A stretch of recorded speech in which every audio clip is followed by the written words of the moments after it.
Ocean পৃথিবীর ইকোসিস্টেমে সবচেয়ে ইম্পর্টেন্ট পার্ট, যেখানে রয়েছে সবচেয়ে বেশি বায়োলজিক্যাল ডাইভার্সিটি, অধিক পরিমাণে ফুড।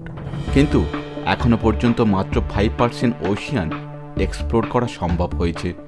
এর কারণ কি জানেন? পৃথিবীর টোটাল 75% ওশিয়ান রয়েছে, যার মধ্যে 91% এমন জীব রয়েছে যার সম্পর্কে আমরা কিছুই জানি না। এখন প্রশ্ন হলো, আমাদের কাছে মডার্ন ইকুইপমেন্ট থাকা সত্ত্বেও এত কম পরিমাণে ওশিয়ান এক্সপ্লোর করতে কেন পারছি? জানেন, সমুদ্রের ভিতরে গেলে আমাদের মাথা ফেটে চোখ বেরিয়ে আসে। এর পিছনেও একটি সায়েন্স রয়েছে। ওশিয়ানোগ্রাফার সমুদ্রের সবচেয়ে গভীর অংশ মারিয়ানা ট্রেঞ্চে গিয়ে ফিরে এসেছে, যার মানে আমাদের কাছে সবচেয়ে অ্যাডভান্স টেকনোলজি রয়েছে। কিন্তু এত টেকনোলজি থাকা সত্ত্বেও এমন কোন জিনিস রয়েছে যা আমাদেরকে সমুদ্রের গভীরে যেতে বাধা দেয়? তবে কি কোনো আননোন সামুদ্রিক ক্রিয়েচারের ভয়? জানবো আজকের ভিডিওতে। হ্যালো বন্ধুরা, welcome back to our channel mysterious episode Bangla. যেমনটি আমি পূর্বে বলেছি, আমাদের পৃথিবীর 75% অংশ ওশিয়ান কভার করে রেখেছে, আর 91% বায়োস্ফিয়ার, যাদের মধ্যে বেশিরভাগ জীব সম্পর্কে আমরা না শুনেছি আর না দেখেছি। পৃথিবীর মোট অক্সিজেনের 50 থেকে 80% অক্সিজেন ওশিয়ান একাই প্রডিউস করে। যখন আমরা ওশিয়ান থেকে এত কিছু পাই, তাহলে 95% অংশের ইনফরমেশন আমাদের কাছে নেই কেন? সবচেয়ে অবাক করার বিষয় হলো, এই বিষয়ে কোনো কান্ট্রি ইন্টারেস্ট দেখাচ্ছে না। আমরা স্পেসে যাওয়ার কথা ভাবতে পারি, মার্সে যাওয়ার কথাও ভাবতে পারি, কিন্তু এখনও আমাদের নিজেদের ওশিয়ান সম্পর্কে ভালোভাবে জানতে পারিনি। এর পিছনে প্রধান কারণ হলো, number 1, conditions inside the oceanic depths. World highest mountain mount Everest, যার হাইট 8,849 মিটার, সেখানেও আজ পর্যন্ত মাত্র 4,000 মানুষ যেতে পেরেছে। অপরদিকে ওশিয়ানের ডিপেস্ট পার্ট 10,935 মিটার, কিন্তু এখনও পর্যন্ত 7.9 বিলিয়ন পপুলেশন হওয়া সত্ত্বেও মাত্র 2 জন ওশিয়ানের ডিপেস্ট লোকেশনে পৌঁছাতে পেরেছে। নাসার গোডার্ড স্পেস ফ্লাইট সেন্টারের ওশিয়ানগ্রাফার ডক্টর জিন কার্ল ফেলম্যান, তার মতে ওশিয়ান এক্সপ্লোরেশনের সবচেয়ে বড় চ্যালেঞ্জ হলো প্রেশার। কারণ আপনি যত ওশিয়ানের গভীরে যেতে থাকবেন, তত প্রেশার এতটাই ইনক্রিজ হয়ে যাবে যে সেই এনভায়রনমেন্টে আপনি ঠিকভাবে এক্সপ্লোর করা তো দূরের কথা, এক্সিস্টই করবেন না। এত ইন্টেন্স প্রেশারে মেটালও জলের সাথে দ্রুত রিয়্যাক্ট করতে শুরু করে দেয়। আর যদি আপনি কোনো মেটালিক ভেহিকেলের মাধ্যমে নিচে ট্রাভেল করেন, তাহলে কখন সেই মেটাল ডিজলভ হয়ে জলে মিক্সড হয়ে যাবে তা আপনি বুঝতেই পারবেন না। এই জন্য বহু রিসার্চাররা বলেন, ওশিয়ান এক্সপ্লোরেশনের চেয়ে সবচেয়ে সহজ এবং সেফ হলো স্পেস এক্সপ্লোরেশন। বেসিক্যালি যখন আমরা সি লেভেলে থাকি, তখন থেকেই আমাদের উপর ওয়াটার প্রেশার অ্যাপ্লাই হয়। তফাৎ শুধু এটুকুই, আমরা তখন বুঝতে পারি না, কারণ সেই সময় আমাদের বডিতে থাকা ফ্লুইডস অলমোস্ট সেম প্রেশার বাইরে অ্যাপ্লাই করে, আর এই জন্যই আমাদের বডিতে কোনো প্রেশার ফিল হয় না।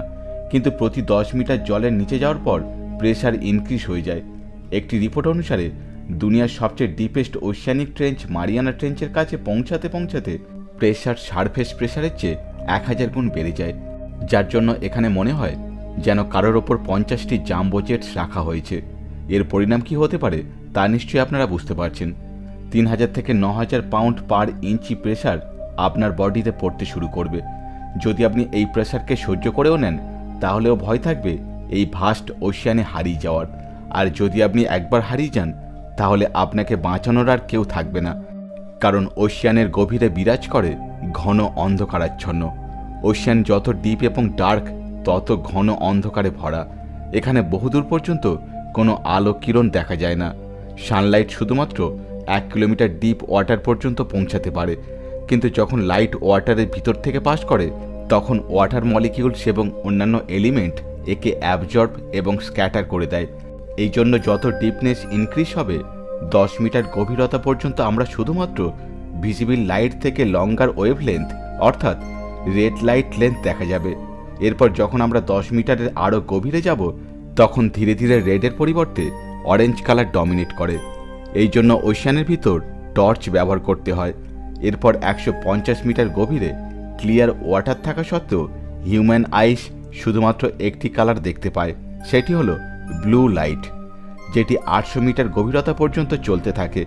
এরপর আপনার চারিদিকে শুধু অন্ধকার আর অন্ধকার।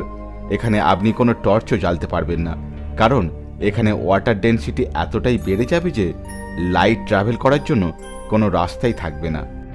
তবে এখানে কিছুটা সাহায্য পাবেন লিভিং অর্গানিজমের দ্বারা প্রডিউস করা মৃদু লাইট। কিন্তু প্রশ্ন হলো, এখানে লাইট ইউজ করার জন্য আমরা কি বেঁচে থাকব? কারণ এই স্টেজে ওশিয়ান টেম্পারেচার ধীরে ধীরে কমতে কমতে 0 ডিগ্রি থেকে -3 ডিগ্রিতে নেমে যাবে। সেই কন্ডিশনে আমরা পুরো জমে যাব। এখানে আপনাকে বাঁচানোর কেউ থাকবে না।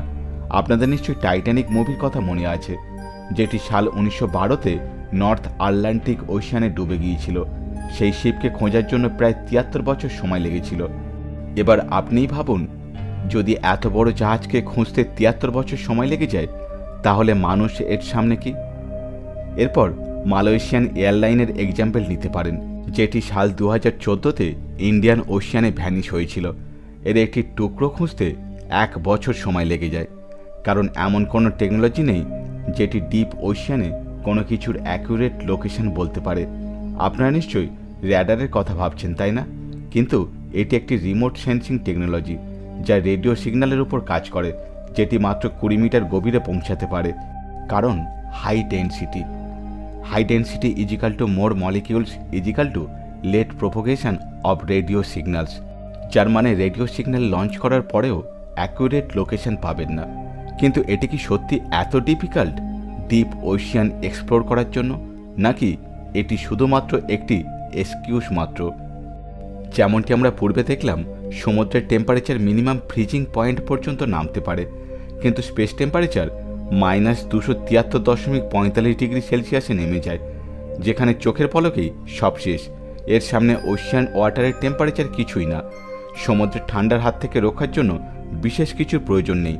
স্পেস শ্যুটের মতন টেম্পারেচার রেগুলেট করতে পারা শ্যুট পরতে পারলেই হবে। এরপর প্রেসারকে ট্যাকেল করার জন্য সাবমেরিনে মোটা মোটা মেটালস ইউজ করতে পারি, যার ওপর ওয়াটার রেসিস্ট্যান্ট কোটিং থাকবে, যাতে মেটাল নষ্ট না হয়। এরপর লাস্টলি ডার্কনেসের হাত থেকে রক্ষা পাওয়ার জন্য নর্মাল ক্যামেরা এবং সেন্সারের পরিবর্তে এমন কোনো সেন্সার এবং ডিটেক্টরের ব্যবহার করতে পারি, যেটি ইউভি বা এক্সরের মতন লাইট পেনিট্রেটিং পাওয়ারের ইউজ করতে পারে।